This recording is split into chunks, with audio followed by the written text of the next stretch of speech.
Assalamualaikum warahmatullahi wabarakatuh. Perkenalkan, nama saya Rian Agrista. Saya berasal dari Prodi Teknik Otomasi 2017A. Di sini saya akan mereview tentang materi tahun-tahun sebelumnya tentang sensor dan aktuator. Di sini saya mendapatkan subbab yaitu termokouple, di mana termokouple itu adalah bagian dari sensor. Nah, di sini kita bisa lihat ada termokouple-nya. Ini Arduino dengan sensornya, dan ini adalah tampilannya. Untuk aplikasinya sendiri di perusahaan atau industri itu seperti ini. Oke, selanjutnya definisinya termo adalah panas dan couple adalah pertemuan dari dua buah benda. Jadi termokouple itu termasuk sensor suhu yang dimana artinya mengubah perbedaan suhu dalam benda menjadi perubahan tegangan listrik voltase. Prinsip kerjanya, penyatuan dua buah kabel dari jenis logam yang berbeda ujungnya. Kita bisa lihat di gambar ini ada dua kabel berbeda dengan contoh nikel kromium dan nikel aluminium. Lalu memanfaatkan karakteristik hubungan antara tegangan dengan temperatur. Lalu yang ketiga, setiap jenis logam pada temperatur tertentu memiliki tegangan tertentu pula, sehingga menimbulkan beda tegangan yang sangat kecil, milivolt. Ini kita bisa lihat di gambar 1, penyatuan dua buah logam. Untuk prinsip kerjanya, keluaran dari sensor termokouple adalah tegangan yang sangat lemah, maka sinyal ini diperkuat dengan penguatan instrumentasi. Sinyal dicacah secara digital untuk selanjutnya masuk ke bagian display.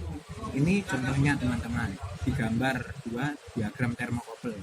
Jadi saat kita ingin mengukur suhu, maka dua benda tadi dicelupkan atau ditempelkan di benda yang akan diukur, lalu akan menuju ke termokouple konektor, dan lalu akan diteruskan ke ini instrumennya agar kita bisa melihat suhu yang terukur. Lalu tipe termokouple ada dua, yaitu berdasarkan probe-nya dan berdasarkan logam pembentuknya. Untuk termokouple berdasarkan probe-nya ada 3, yaitu exposed junction probe termokouple, insulate junction termokouple, dan 3 junction reference to electrical ground probe termokouple. Untuk kelebihan dan kekurangannya bisa dilihat di sini. Termokouple berdasarkan logam pembentuknya ada banyak. Yang pertama adalah tipe K atau chromel, ini CR, alloy, dan alumel. Lalu yang kedua tipe E, yang ketiga tipe J dengan iron dan tungsten.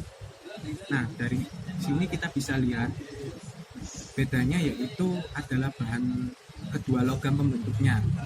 Yang untuk positif ada logam yang ukuran atau tertentu, dan yang negatif itu adalah logam lainnya. Untuk yang keempat ada tipe N, kelima tipe B, dan yang keenam ada tipe R. Untuk positif dan negatifnya kita bisa lihat di slide ini juga. Lalu yang ketujuh ada tipe S, dan ke-8 ada tipe T. Untuk keterangan, termokouple tipe B, R, dan S adalah termokouple logam mulia yang memiliki karakteristik yang hampir sama. Untuk menggunakan termokouple sendiri, termokouple digunakan dalam hal industri besi dan baja. Di sini kita bisa lihat di pabrik-pabrik industri besi dan baja, biasanya itu digunakan untuk mengukur titik didih dari besi tersebut. Lalu pengaman pada alat-alat pemanas. Lalu yang ketiga sebagai thermopile atau alat untuk mengubah suhu menjadi tegangan pada sensor radiasi dan pembangkit listrik tenaga panas radiostop. Untuk penjelasannya kalian bisa cari di Google.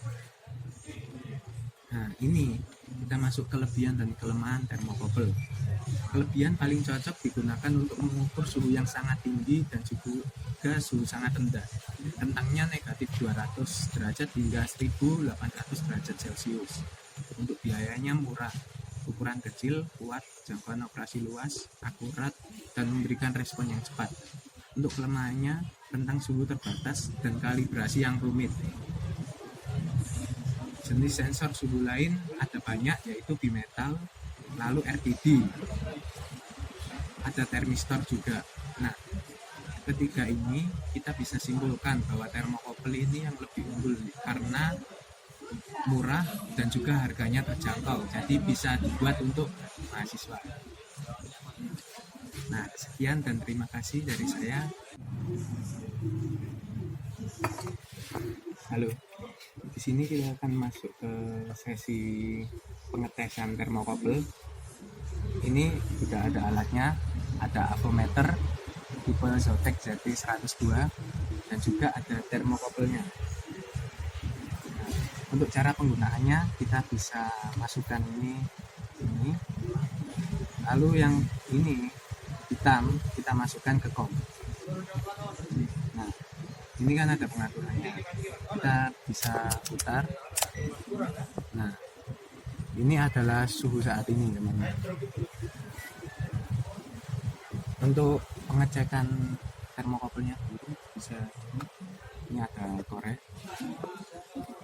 Nah, saya lihat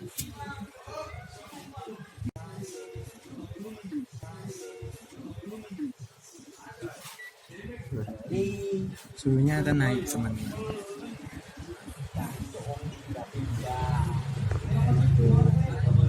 Nah, bisa lihat.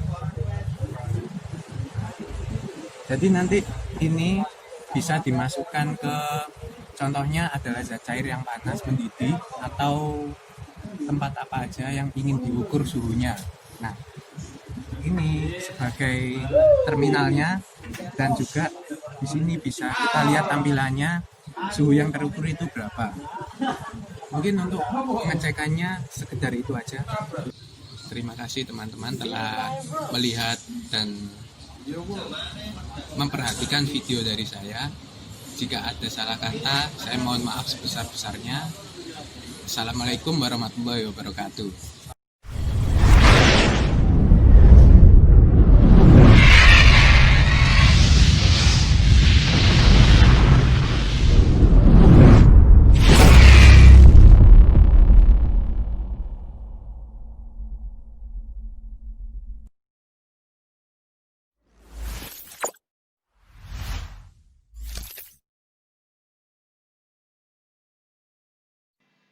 Bismillahirrahmanirrahim. Assalamualaikum warahmatullahi wabarakatuh. Perkenalkan, nama saya Mutar Fariki, saya dari kelas D6A, NRB 17. Nah, di sini saya akan review kembali tugas dari mata kuliah personality. Di sini saya akan mereview materi sensor dan aktuator. Sedangkan untuk topiknya saya akan membahas tentang sensor LDR.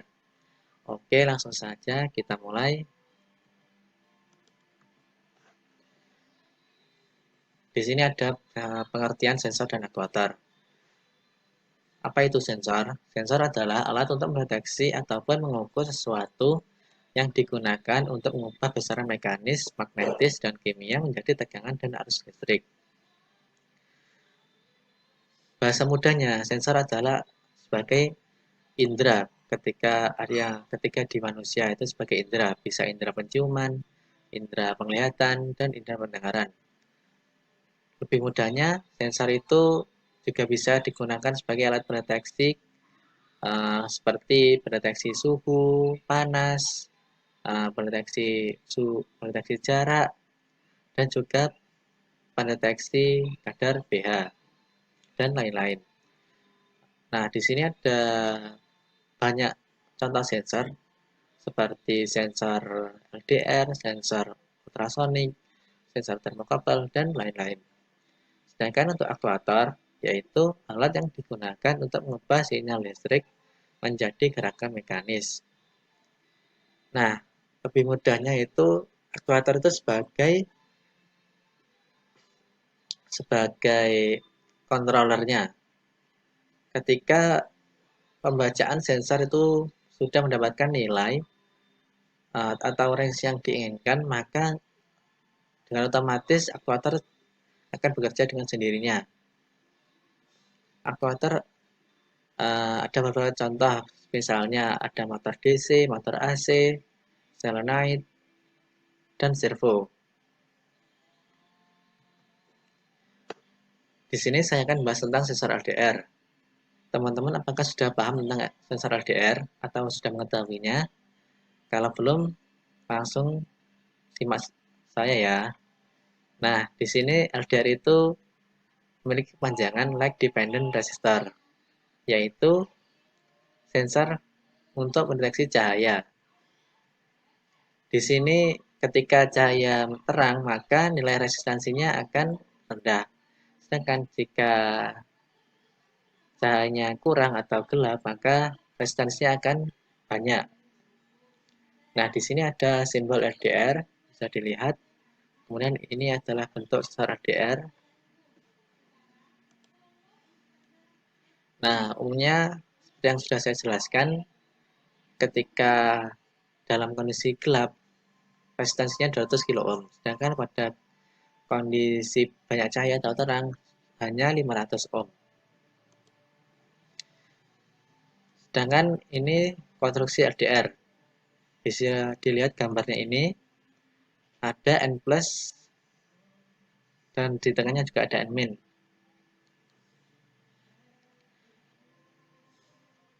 Bahan dari konstruksi LDR ini yaitu dengan menggunakan keramik. Bahan ini ditempatkan dalam bentuk zigzag, sehingga mendapatkan peringkat dan ketahanan yang dibutuhkan. Nah, ini juga dibentuk zigzag, di mana kotak ohmik ini dibuat baik di sisi area saja.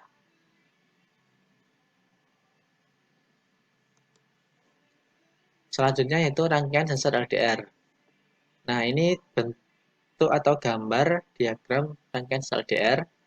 Ada resistor, ada dioda, ada normalnya apa, normalnya close, ada relay juga, ada resistor, ada ringtone, dan transistor. Nah,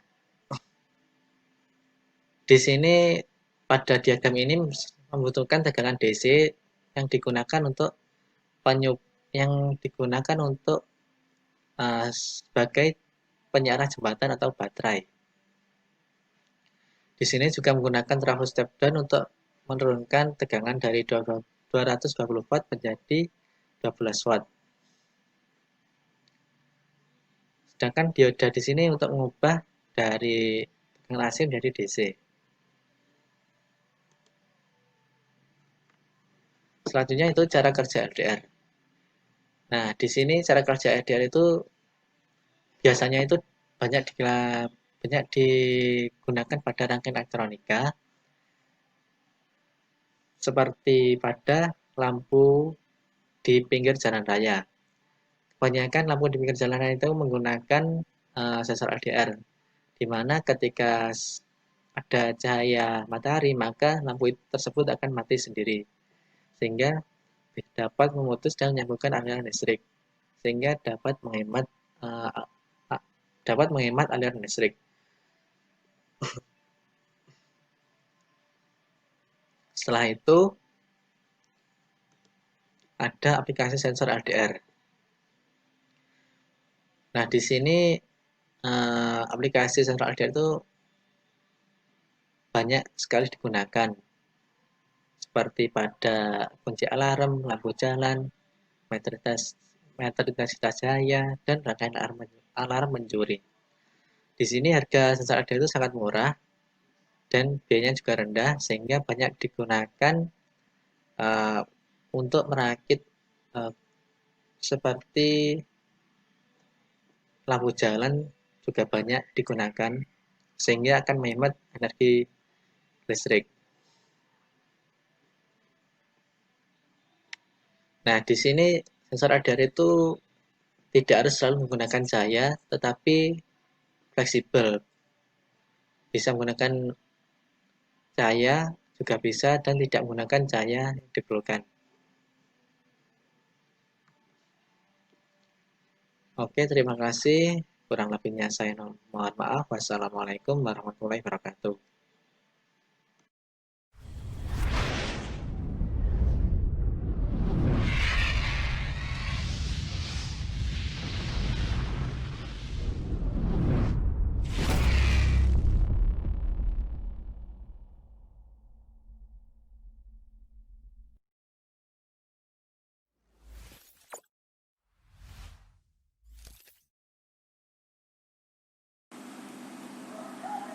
Assalamualaikum warahmatullahi wabarakatuh. Nama saya Diki Hermawan, NRP 28 dari TO6A. Pada kesempatan kali ini saya akan mencoba menjelaskan tentang sensor dan aktuator, khususnya adalah motor servo.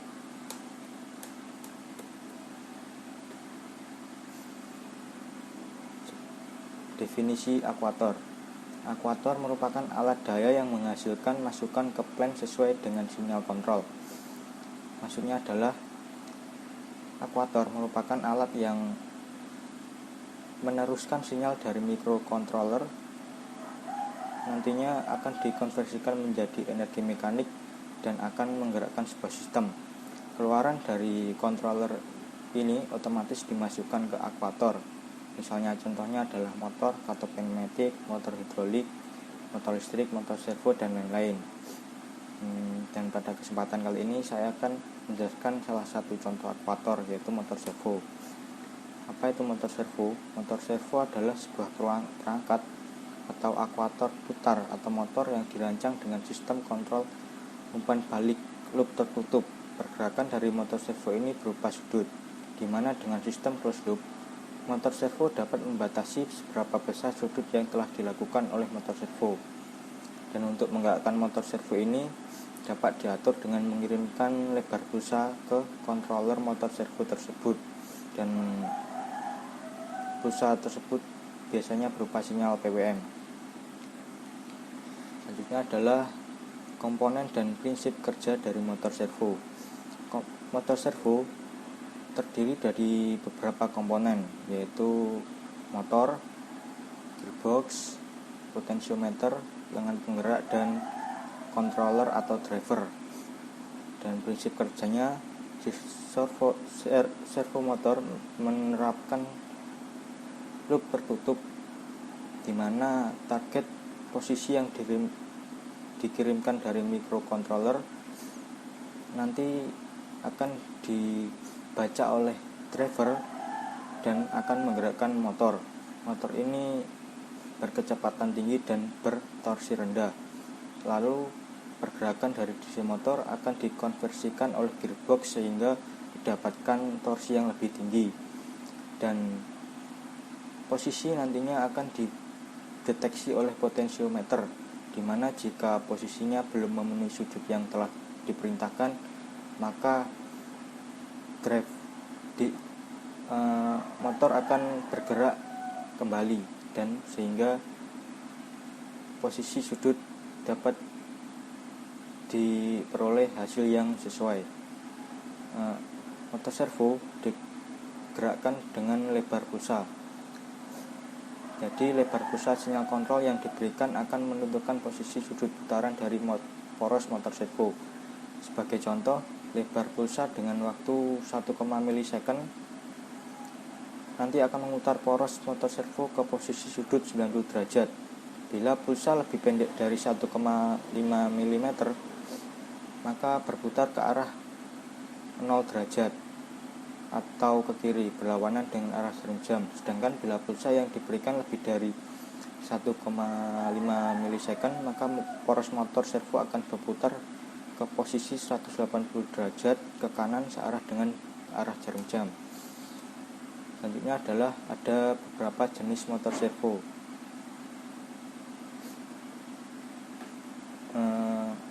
Yang pertama adalah motor servo standar. Motor servo standar ini merupakan motor servo yang hanya mampu berputar 180 derajat. Motor servo ini dapat berputar searah maupun berlawanan dengan arah jarum jam. Akan tetapi sesuai dengan namanya, sudut defleksinya hanya mencapai 180 derajat. Dengan perhitungan masing-masing sudut 90 derajat, yaitu dari kanan, tengah, ke kiri. Dan motor servo ini biasanya dipakai pada lengan robot misalnya. Yang kedua adalah motor servo continuous. Motor servo continuous adalah motor servo yang dapat berputar 360 derajat. Jadi motor servo continuous ini hampir sama dengan motor servo standar, hanya yang membedakan adalah sudutnya bisa mencapai 360 derajat. Motor servo ini pun dapat berputar searah maupun berlawanan dengan arah jarum jam. Dan motor servo continuous ini sering dipakai untuk mobil robot. Yang terakhir adalah keunggulan dan kelemahan dari motor servo. Setiap komponen pasti mempunyai kelebihan dan keunggulan, begitupun motor servo. Adapun keunggulan dari motor servo ini adalah sebagai berikut. Motor servo tidak bergetar saat beroperasi. Daya yang dihasilkan oleh motor servo sebanding dengan ukuran dan berat motor. Penggunaan arus listrik pada motor servo sebanding dengan beban yang diberikan. Resolusi dan akurasi pada motor servo bisa diubah dengan hanya mengganti encoder yang dipakai. Motor servo tidak akan berisik saat beroperasi dengan kecepatan tinggi. Dan kelemahan dari motor servo adalah harga motor servo relatif lebih mahal daripada motor DC lainnya. Bentuknya lebih besar karena satu paket. Dan sekian dari penjelasan saya sedikit tentang pengertian servo, prinsip motor servo, jenis motor servo, kelebihan dan kelemahan dari motor servo. Mohon maaf bila ada kesalahan dalam menjelaskan. Semoga dapat bermanfaat. Sekian, sampai jumpa. Assalamualaikum warahmatullahi wabarakatuh.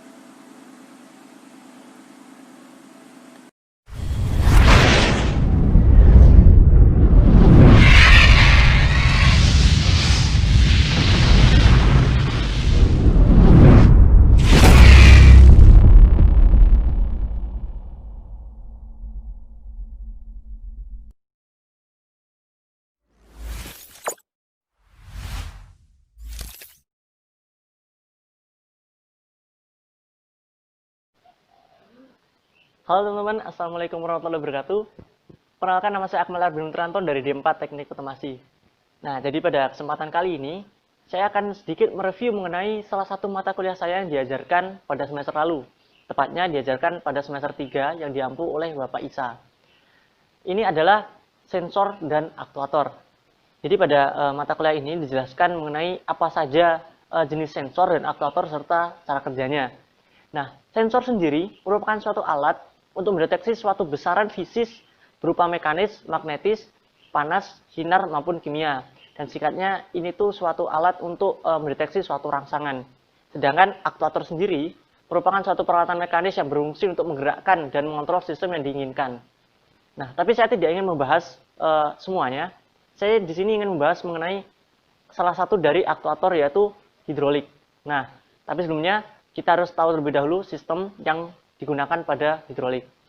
Sistem hidrolik merupakan suatu pemindahan daya dengan menggunakan media penghantar berupa fluida cair untuk memperoleh daya yang lebih besar dari awal yang dikeluarkan. Di mana fluida penghantar ini dinaikkan tekanannya oleh pompa pembangkit tekanan yang kemudian akan diteruskan ke silinder kerja melalui pipa-pipa saluran dan katup-katup. Gerakan transaksi batang piston dari silinder kerja yang diakibatkan oleh tekanan fluida pada ruang silinder dimanfaatkan untuk gerak maju dan gerak mundur. Nah, jadi seperti ini gambaran dari konstruksi yang ada pada sistem hidrolik. Kemudian dari gambar tadi terdapat beberapa komponen sistem hidrolik. Yang pertama ada unit tenaga atau power pack. Ini nanti akan meliputi seperti penggerak mula, kemudian pompa hidrolik, tangki hidrolik, dan katup pengaman. Kemudian ada unit pengatur, cairan hidrolik itu sendiri, selang atau pipa saluran. Kemudian adalah unit penggerak atau aktuator yang banyak digunakan adalah silinder hidrolik. Nah, ini yang akan kita bahas. Jadi pada jenis aktuator hidrolik ada beberapa. Yang pertama adalah single acting cylinder atau jenis silinder kerja tunggal. Jadi silinder ini mendapatkan suplai fluida hanya pada satu sisi saja. Untuk mengembalikan ke posisi semula, biasanya digunakan pegas agar bisa kembali karena beratnya sendiri atau beban. Kemudian silinder kerja tunggal hanya dapat memberikan tenaga pada satu sisi saja. Nah, silinder tunggal sendiri juga dibagi menjadi beberapa seperti ini. Single acting load return the piston, kemudian single acting spring returns the piston, kemudian ada single acting ram load returns the ram. Kemudian yang kedua adalah double acting cylinder atau silinder kerja ganda. silinder ini mendapatkan suplai aliran liquid dari dua sisi. Jadi untuk kembali dan untuk maju itu memiliki liquid sendiri. Konstruksinya hampir sama dengan silinder kerja tunggal, tetapi keuntungannya adalah bahwa silinder ini dapat memberikan tenaga pada kedua belah sisinya. Silinder kerja ganda memiliki batang torak atau piston yang pada satu sisi dan ada pula yang pada kedua sisi. Konstruksi yang akan dipilih tentu saja harus disesuaikan dengan kebutuhan. Dan jenisnya sendiri ada beberapa juga, yaitu seperti pada gambar.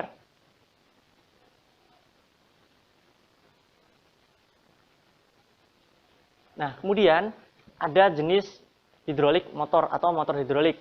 Jadi motor ini akan mengubah energi fluida atau aliran liquid menjadi gerakan putar mekanik yang berlanjut secara kontinu.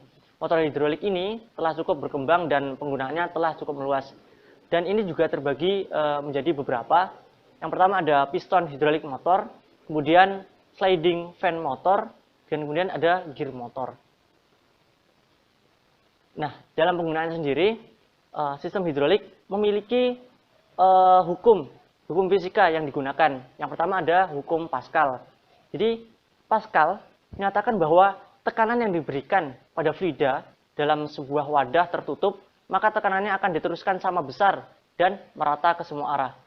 Dan rumus yang digunakan adalah F2 per A2 sama dengan F1 per A1, di mana F1 sama dengan gaya pada luas penampang atau A1 dan F2 adalah gaya pada penampang A2.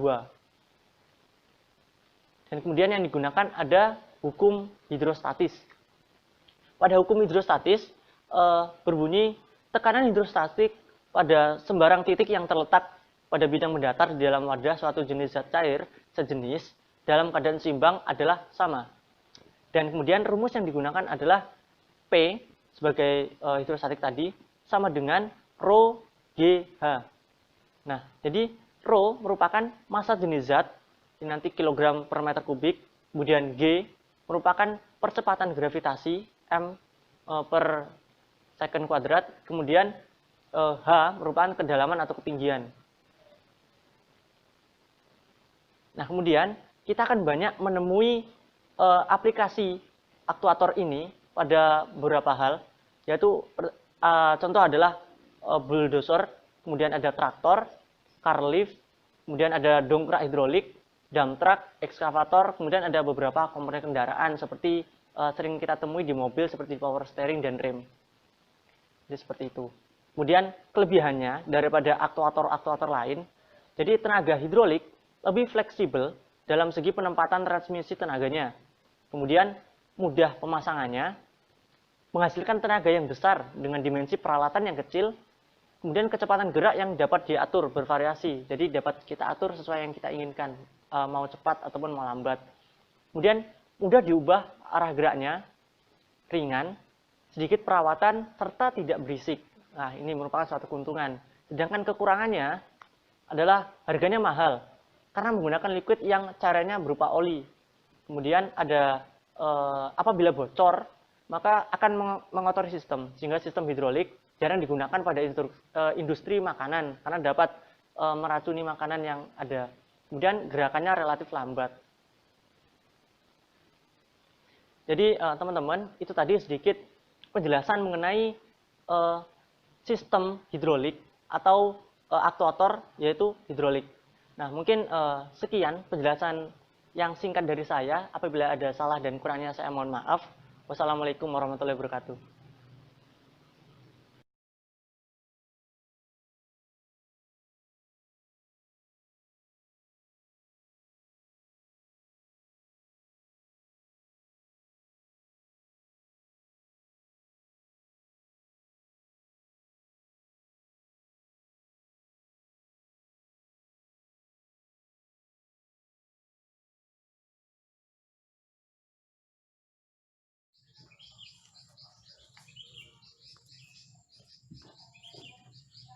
Bismillahirrahmanirrahim. Assalamualaikum warahmatullahi wabarakatuh. Perkenalkan, nama saya Hoirul Anam. Saya dari program studi D4 Teknik Otomasi 6A Politeknik Perkapalan Negeri Surabaya.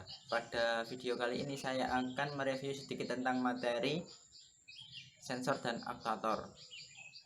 Pada sesi kali ini saya akan membahas tentang materi sensor HCSR 04. Seperti yang ada pada tangan saya, ini dia bentuk dari sensor HCSR 04. Kita kembali pada PowerPoint teman-teman.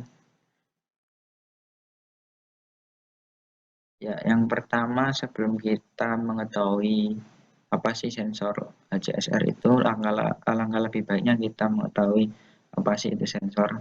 Nah, sensor sendiri merupakan alat yang digunakan untuk merubah suatu besaran fisik menjadi besaran listrik sehingga dapat dianalisa dengan rangkaian listrik tertentu sesuai dengan hasil yang didapat saat mendeteksi sesuatu. Transducer sendiri adalah piranti yang dapat mengubah energi dari satu energi ke energi yang lain. Nah, jadi kalau sensor itu sudah pasti transducer. Kemudian kita beranjak pada pembahasan sensor ultrasonik. Nah, sensor ultrasonik atau HCSR 04 adalah sebuah modul sensor digunakan sebagai alat pengukur jarak. Pada HCSR 04 terdapat sepasang transducer ultrasonik yang satu berfungsi sebagai transmitter yang bertugas untuk mengubah sinyal elektrik menjadi sinyal pulsa gelombang suara ultrasonik dengan frekuensi 40 kHz, dan satunya berfungsi sebagai receiver atau penerima yang bertugas untuk menerima sinyal gelombang suara ultrasonik. Nah, gelombang suara ultrasonik merupakan sebuah gelombang suara dengan frekuensi yang berada di atas batas pendengaran manusia. Untuk selanjutnya ada cara kerja dari HCSR 04.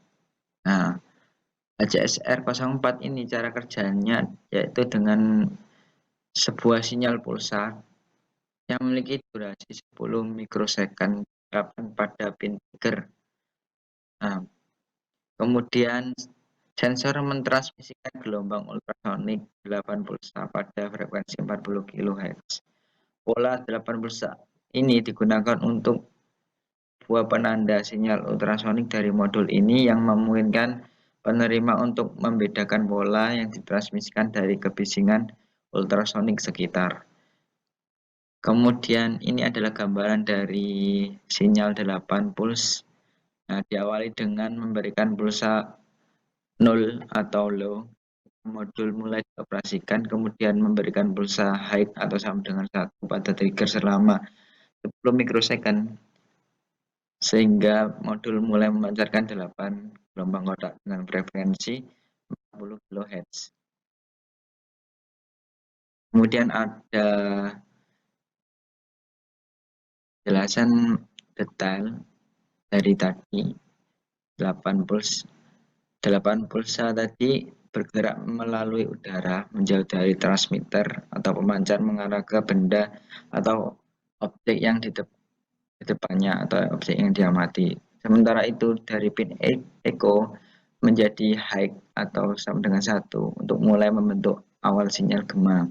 Nah, jika tidak ada sinyal ultrasonik yang dipantulkan atau diterima oleh receiver selama rentang waktu kurang lebih 38 milisecond, artinya tidak ada objek atau benda, maka sinyal echo time out dan kembali menjadi low atau sama dengan 0. Kemudian ada komponen dari HCSR 04.